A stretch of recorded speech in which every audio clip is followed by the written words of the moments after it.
Have the Little Brown Jug back in Ann Arbor thanks to a 52-6 drubbing of the Golden Gophers up at the Metrodome. And Mo, you said all week long, I don't like this Friday night game, I don't like the way it's happening, but boy, it sure worked for you. Yeah, it did in this case, Jim, and the main reason was they come out and made two big mistakes and took any real mental momentum that they would have had out of that game, and we were able to score. Yeah, for the underdog to make something happen against a big favorite, you got to get the crowd in the game, and you got to do something early to keep it close, right? Right, and what they would have liked to have had happen is us fumble twice and them being able to go in and score. And they kind of handed this game early. But I will say, you know, our kids, you got to take advantage of those opportunities, and our kids did that, and then it got into a situation where we got a chance to play a lot of people, and unfortunately we got too many people hurt again. Yeah, we'll talk about that a little later, but one of the things that you talked about was you were worried about their mental state, and the kids really responded, even though that you were worried. I think our kids have played pretty hard all year, and that's the key. Right here, they fumbled the football, and Brian Townsend, who Jim is having a fantastic year on defense for us. I can't say enough about how he's developed in his 5th year. That was their first play from scrimmage. Then you come right back. I always call that, Jim, because you said you like that play. I like that play. I kind of throw it to Desmond. Just get Desmond the ball with some room. It helps. Here's Ricky Powers. I was happy to see this. We're able to run in here, and Ricky goes in untouched, and our second one will come the same way. Greg McThomas had a good day at fullback blocking, didn't he? Did a good job. He's a good, strong, physical kid. Then they come right back, Jim, and fumble the snap. Center quarterback exchange, and Eric Anderson, who is also having a good year, as is Brian Townsend, fell on this one. And then you take my advice again, get it to Desmond. Get it to Desmond on a reverse. And Desmond, they could have given him a touchdown here, but they put it on the 1-inch line. Right there, he goes in over the flag, and could have given him another one. But McThomas there on a good block, Jim, as you said earlier, kicked him out that time rather than logging him in, and Ricky goes inside. McThomas, of course, filling in for Bernie Leggett, who was injured, but that puts you up 14-0. You come back with the ball, this time not as good a field position, but you get a good drive together. Right, good protection there. Elvis reading the defense right, steps up in the pocket and finds 21 in there and does a good job. Like to go to the air against this club. They were stingy against the run. Well, they were twisting everybody in there and really hurting us running-wise. See, we only got 200 yards running. You know, against Michigan State, we had 300 against the same defense. This front's a little more veteran group. Big catch there for Tony McGee, Jim. That's his first of the year. In fact, the first of his career, and I'm happy to see that. Come back here for the touchdown to Yale Van Dyne, and I think that's a little too much passing, don't you? No, I think that's okay. Yeah. Hey, you're up 21-0. You're not going to say that's a bad deal, yes, right? But we got to rush that football. Now, there's Yale. That was Yale on a great catch. Here we are, Corwin Brown coming over on a close call there, but does deflect the ball and keep it away from their receivers, a little unhappy. Corwin's doing a better job playing the ball, and that's the one thing he has to continue to improve as a free safety and zone coverage, see the ball. Here you go deep again to number 21. Yeah, Elvis, Desmond gets behind him because he has the speed, and Elvis didn't want to underthrow that, had a little trouble finding him and got the ball to Desmond. And that was a great, historically, I guess you could say, it was a big throw and a catch because of the two records that were broken. Elvis ties Rick Leach for touchdown passes, and Desmond ties Anthony Carter for touchdown catches. So the Keystone combo does a pretty good job on that one play, but it gives you the big lead at half, which is probably more important. Exactly, and a lot of people say, were you trying to do that? And you know something, until after the game people had mentioned it, I knew they were close, but I didn't know that that was actually the one. And we're not trying to do that, Jim, but we are going to use those two people. Did the kids know? You know, no one ever said anything. No one mentioned it unless they do it in the locker room, which I don't know if coaches hear everything in the locker room or not, but it's something that we're not trying to feature, but we have to take advantage of it when they give it to us. No question about that. Don't go away. We'll have the second half highlights. But first, we hear from one of the Wolverines who got the Wolverines out of the gate in a hurry. What we want to do is start fast, and that's what we did. I mean, our defense got on the field and got the ball quickly twice, so we scored on those two possessions. And, I mean, everything just came together the right way.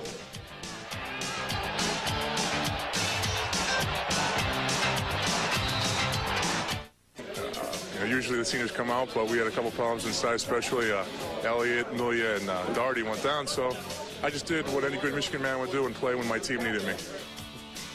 And the team needed Big Greg Skrupnik late because of those injuries, had to play all 4 quarters, and usually starters aren't in there at the end of a blowout, but Greg was. And the one thing that you had to wonder at halftime, you got the 28-0 lead.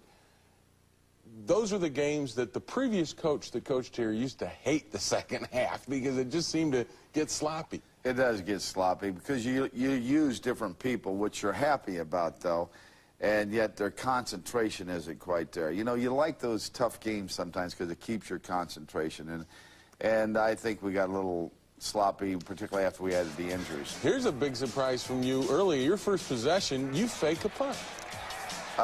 Yes. As you know, Eric Anderson was a fullback in high school, and he can run that play very well, and did a good job, and it was there, and we took advantage of it. And so you want to have a complete kicking game. Those plays are nice when they work.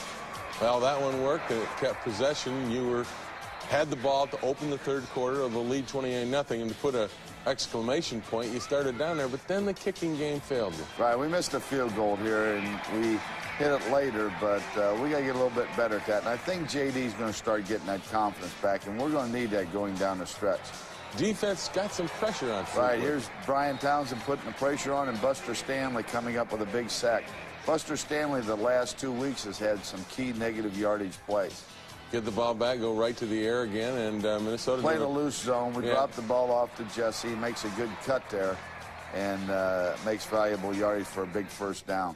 And then the record breaker for both Desmond and Elvis. Right, Desmond, we have a good play-action fake, and Elvis does a good job handling the ball. Desmond's quick enough to get behind him, and that's the result. 35-0. Desmond breaks Anthony Carter's record, and Elvis breaks Rick Leach's record. So that's a pretty historic moment right there in Michigan football. Right, it was. And, of course, we're happy for both young men, and to know that when you compare yourself to a Rick Leach and an Anthony Carter, that's something special. Anthony Carter on the sideline for that game, too. Right, that was something. This is their only drive, Jim, that they go down and score. I thought our defense played a lot better. Still things we had to improve. The two things I think is pass coverage, and we got to run the ball better. We're going to work on our running game more. Fleetwood gets some time there. You're working with a second-string defensive backfield, but again, guys getting a little bit too much room in your zone, right? Right, and those guys, Jim, are not completely second-teamers. You're going to see more of Coleman Wallace and Alfie Birch. There's a fumble there. I never thought they scored, but the officials give it to them. But some of those young kids, you're going to see more and more in there. We want to alternate those people.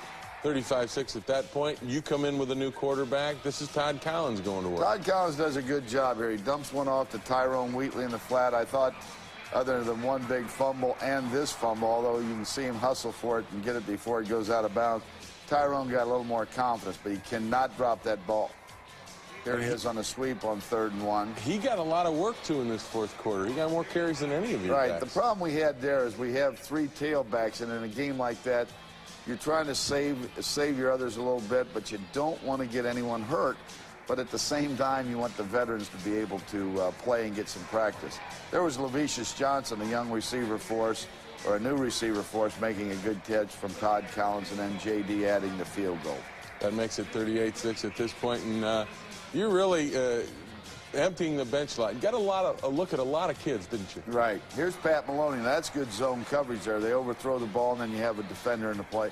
We got to play that ball better. Our kids got to see that ball go up in the air. And in his own defense, you got to break on the ball quicker, right? Exactly. Exactly. And we're getting a little better at it. Here's Wheatley on the screen again from Todd Collins, and he goes down inside, gets a little anxious there and trips. He played a lot better with more confidence. Yeah, you're talking about him getting anxious. What do you mean by getting anxious? Well, getting exciting to make the cuts. Now, here's his strength a little bit. You can see he's a strong back. The younger kids without the experience, it happens at a lot of positions where, you know, what they end up doing, they get excited and they try to move a little too quick.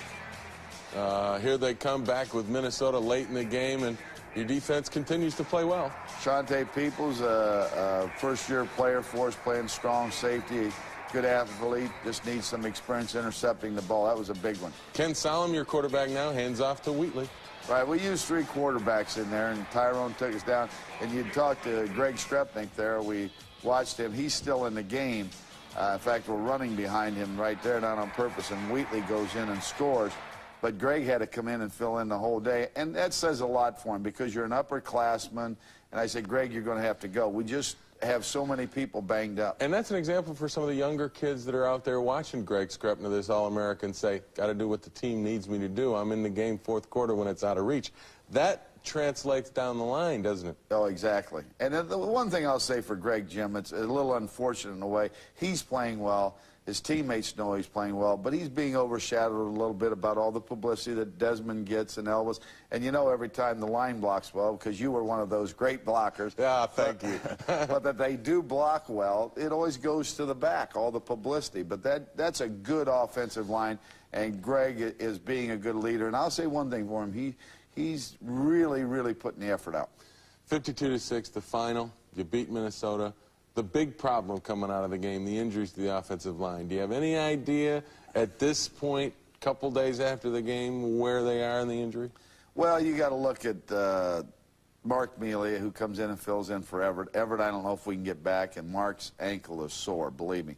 Matt Elliott, we don't know the extent of the knee injury, but we think it was more of a kneecap. Rob Doherty's going to have no problem. Pinched nerve, we get a neck roll on him. He should be in good shape. Bobby Powers, a great special teams player. Will probably have his knee scoped tomorrow, and he may be lost for 3 or 4 weeks. Now, Steve Morrison, however, can come back, start running this week, okay? And we may, Dobruth, I'm not sure about that. Knee isn't responding, but we got to get Bernie Leggett and Steve Everett back in there, and Steve Everett's got to play.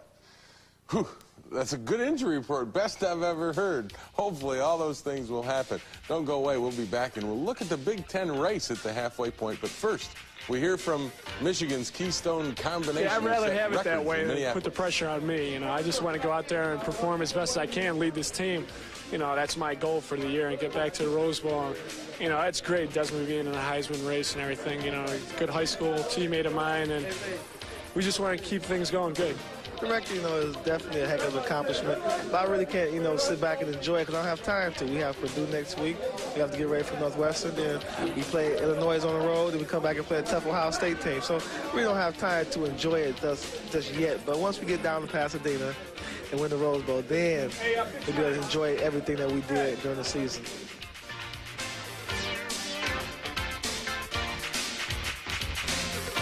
Exactly where we want to stay to, Jim, and that's going to be the hard part. It's nice to be there, but, well, I had to say one thing. It's a lot better than the position we sat in a year ago. I know. The thing about it is there are some changes, I think, in what a lot of people thought the Big Ten was going to be like underneath you. Yes, Indiana's a much stronger team, and then, of course, yesterday you find Northwestern beating Illinois. And, Jim, it's upset weekend. The next week will be an upset week, too. You got Iowa and Indiana with 1 loss, but those 2 teams you have beaten, so in that sense, that's good. Ohio State still at 3-1. You've got them left. Illinois, Purdue at 2-2. You've still got to play them, but they've got the 2 losses. You don't have any losses, so you've got 2 games on them. Exactly, and that's going to help. But you look at the Illinois game as an important one for us. We have to go to Champaign. You got to win that game, and they got an easier schedule coming up now. But Ohio State, the thing that's going to be good about them is they got tough teams to play. Yeah. And if they get through those are going to make you better. Here's what you have left. Purdue and Northwestern at home, then at Illinois, then Ohio State at home. And the key about that one is that your 2 tough games, if you count Purdue and Northwestern as games that probably you should win, are back-to-back on the road at Illinois and then Ohio State at home. Right, but Jim, when you're supposed to win, you got to get better. Just like, you know, I'm not sure how much better we got up at Minneapolis. That score got out of hand. But are we going to get better when we play Purdue? But we got to win. That's number one. You'll take the win, however. But you got to win those games, and you got to improve. Because if you don't, it's going to be a shocker at Champaign. And that's what you've got to contend with is the 2 games, Purdue, Northwestern, that you should win, okay? But then you go down to Illinois, and you get into a 4-quarter slugfest, and you're a little worried heading into that after having 2 teams where it may get out of hand. Exactly. And I think, again, I go back to one thing. If you're going to be great at the end of the season and you're going to attempt to win it all, you got to approach every game as a big game. Now, most people say, well, you can't do that and you can't do it. But what I'm saying to you, it's got to be a big game, and our kids are going to have to go to work. They're going to have to get better. We got to rush the ball better, and we got to play better pass defense. Other big news in the Big Ten this week. Bill Mallory suspended for a game for publicly criticizing officials. Any comments from you on that? Wasn't it pretty severe?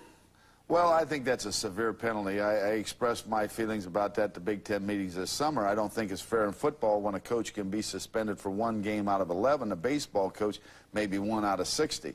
But I think that's a harsh rule. We all know the rule, and I guess we have to live by it because We sat around there and accepted it. But you can say anything you want to official on the sideline. You just can't say it to the media, right? Right. Anything that happens on the sideline, you can get kicked out of the game or get a big penalty. It's after the game how you express yourself to the media. But I will say one thing, Jim, and I want our people to understand, that did not have a lot to do with the outcome of that game. There were a lot of bad calls in that game, and I know and I understand my opinion. Of course, I'm prejudiced, obviously, but we had as many bad calls as they did. But it's a fact that you are not supposed to criticize the officials publicly. They don't want that part to get out of hand. I think that's a very severe penalty, and I just think if it happens to me, you're going to have to come up with $10,000. No chance. Purdue is next week. Don't go away. We'll have the scouting report. But first, we hear from Chris Hutchinson about that Purdue Boilermaker squad. We don't have any room to let up. We got a nice 2 days off, so that's going to be fun. Sitting back tomorrow, watching all the games on TV, but especially with Hunter. You know, I haven't heard a whole lot from what he's done, but you know, I know he can play football. Have the Little Brown Jug back in Ann Arbor thanks to a 52-6 drubbing of the Golden Gophers up at the Metrodome. And Mo, you said all week long, I don't like this Friday night game, and I don't like the way it's happening, but boy, it sure worked for you. Yeah, it did in this case, Jim, and the main reason was they come out and made two big mistakes and took any real mental momentum that they would have had out of that game, and we were able to score. Yeah, for the underdog to make something happen against a big favorite, you got to get the crowd in the game, and you got to do something early to keep it close, right? Right, and what they would have liked to have had happen is us fumble twice for us. I can't say enough about how he's developed in his 5th year. That was their first play from scrimmage. Then you come right back. I always call that, Jim, because you said you liked that play. I like that play. I kind of throw it to Desmond. Just get Desmond the ball with some room. It helps. Here's Ricky Powers. I was happy to see this. We're able to run in here, and Ricky goes in untouched, and our second one will come the same way. Greg McThomas had a good day at fullback blocking, didn't he? Did a good job. He's a good, strong, physical kid. Then they come right back, Jim, and fumble the snap. Center quarterback exchange, and Eric Anderson, who is also having a good year, as is Brian Townsend. 21 in there and does a good job. Like to go to the air against this Tub. They were stingy against the run. Well, they were twisting everybody in there and really hurting us running-wise. See, we only got 200 yards running. You know, against Michigan State, we had 300 against the same defense. This front's a little more veteran group. Big catch there for Tony McGee, Jim. That's his first of the year. In fact, the first of his career, and I'm happy to see that. Come back here for the touchdown to Yale Van Dyne, and I think that's a little too much passing, don't you? No, I think that's okay. Yeah. Hey, you're up 21-0, and you're not getting... Fell on this one. And then you take my advice again, get it to Desmond. Get it to Desmond on a reverse. And Desmond, they could have given him a touchdown here, but they put it on the 1-inch line. Right there, he goes in over the flag, and could have given him another one. But McThomas there on a good block, Jim, as you said earlier, kicked him out that time rather than logging him in, and Ricky goes inside. McThomas, of course, filling in for Bernie Leggett, who was injured, but that puts you up 14-0. You come back with the ball, this time not as good a field position, but you get a good drive together. Right, good protection there. Elvis reading the defense right, steps up in the pocket and finds, and then being able to go in and score. And they kind of handed this game early. But I will say, you know, our kids, you got to take advantage of those opportunities, and our kids did that, and then it got into a situation where we got a chance to play a lot of people, and unfortunately we got too many people hurt again. Yeah, we'll talk about that a little later, but one of the things that you talked about was you were worried about their mental state, and the kids really responded, even though that you were worried. I think our kids have played pretty hard all year, and that's the key. Right here, they fumbled the football, and Brian Townsend, who Jim is having a fantastic year on defense.